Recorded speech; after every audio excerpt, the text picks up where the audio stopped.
Dumating na sa Japan si Pangulong Rodrigo Duterte para sa 3 araw na official visit doon. Sa kanyang departure speech bago bumiyahe patungong Japan, sinabi ng Pangulo na sa sentro ang gagawin nilang pagpupulong ni Japanese Prime Minister Shinzo Abe sa pagpapalakas ng kooperasyon ng dalawang bansa sa defense, partikular na sa maritime security. Samantala, nakatakda rin mga pagpulong si Pangulong Duterte sa mga top business leaders sa Japan. Ito'y para hikayatin silang magbukas ng negosyo sa Pilipinas. Ang ulat mula kay Sweden Velado.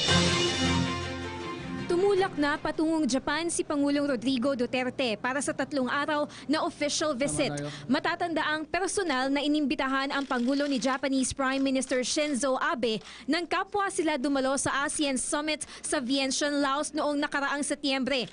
Una nang inilarawan ni Abe si Pangulong Duterte bilang rockstar dahil sa kanyang makulay na personalidad. This official visit will be a valuable opportunity to further deepen and broaden the Philippines' relationship with Japan, our valued strategic partner and one of our true friends.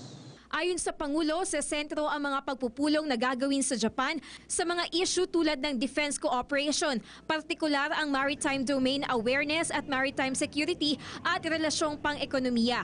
Makikipagkita ang Pangulo sa mga top Japanese business leader para maengganyo rin ang mga itong magbukas ng mga negosyo sa bansa.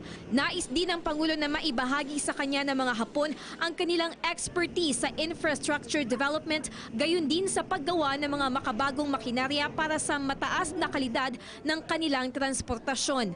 The visit will be an opportunity for me to personally thank Japan for its preeminent and peerless role as the Philippines' development partner. Subalit bago ang naturang pagpupulong, inaasahang makikipagkita muna ang Pangulo sa Filipino community. Dadalo rin ito kasama ang delegasyon sa hapunang ihahanda para sa kanila ni Prime Minister Shinzo Abe. Kasunod nito ay courtesy call ng Pangulo kay Emperor Akihito sa Imperial Palace. Ours is an abiding partnership with Japan. It is based on common aspirations and shared values of democracy, adherence to the rule of law, and the peaceful settlement of disputes. Samantala, binubuo ang Philippine delegation sa Japan ni House Speaker Pantaleon Alvarez, Executive Secretary Salvador Medialdea, Foreign Affairs Secretary Perfecto Yasay at mga kalihim at pinuno ng iba't iba pang ahensya ng gobyerno.